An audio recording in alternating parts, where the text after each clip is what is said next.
This is Alan Gilman with Torah Bites for the week of July the 11th, 2026, the 26th of Tammuz, 5786. The following is an updated version of a message originally posted the week of July 26, 2014, the 28th of Tammuz, 5774. Before we get into this week's message, I want to share something by way of introduction. July the 2nd, 2026 marked the 1000th day since the October 7, 2023 massacre, the worst attack on the Jewish people since the Holocaust. Despite endless political deals and promises, this conflict, rooted in centuries-old animosity, seems destined to never end. My impression is that relatively few truly understand what is really going on. I first posted the following during the 2014 Gaza war.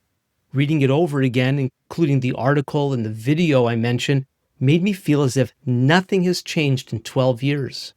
I contend that the only way any of us can effectively deal with these matters is by confronting the ideological battle with the truth of Scripture. Links to the article and video are in the description.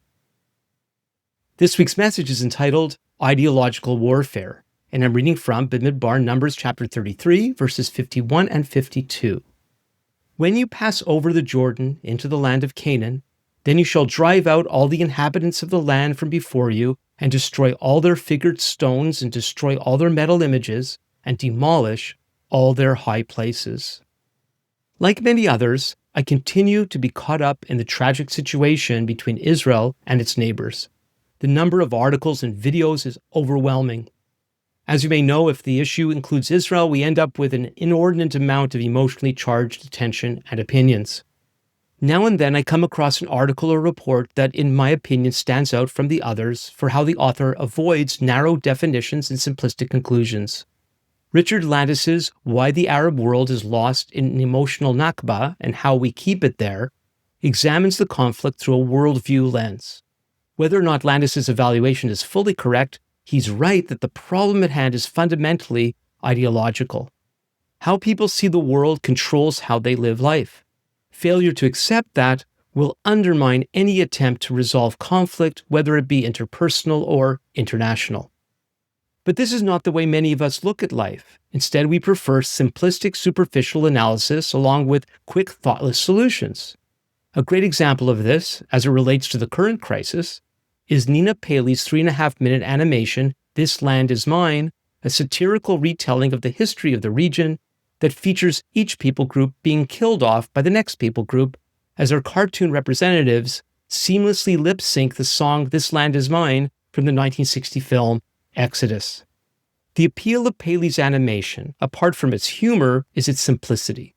But it's a misguided simplicity that completely ignores the region's historical reality.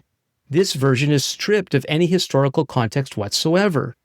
The bigger picture that might inform and affect the behavior of the people involved is completely neglected as if it were irrelevant. There's no consideration whatsoever for the various factions' history, values, and aspirations.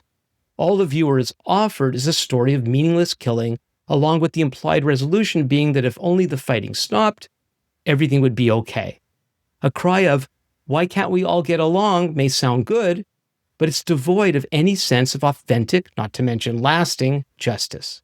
What does this have to do with this week's Parsha, our weekly Torah reading portion? Everything.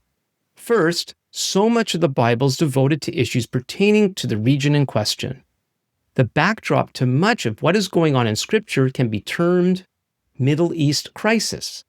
By the Bible's 12th chapter, the claim to the land of Israel is already a key theme.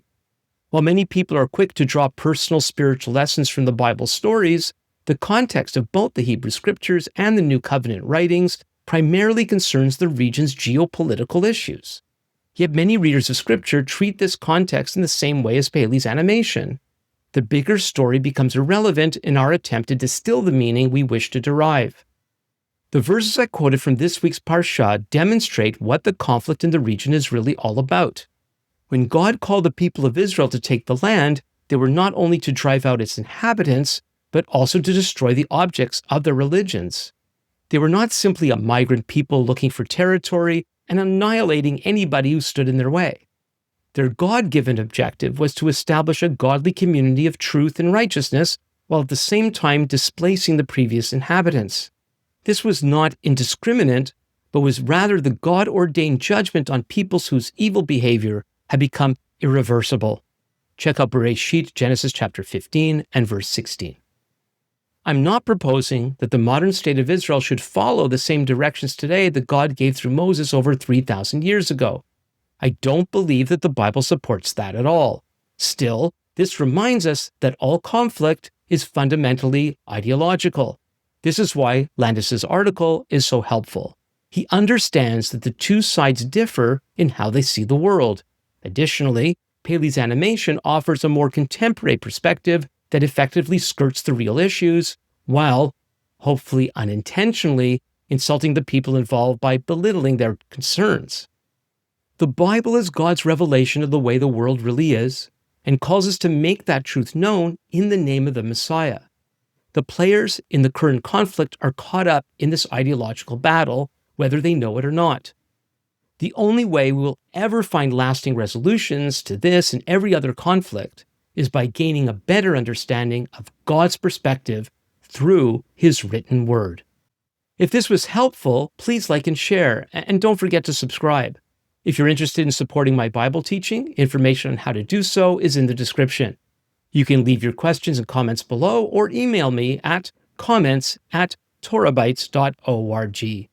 Until next time, this is Alan Gilman with Torah Bytes. Lehitraot.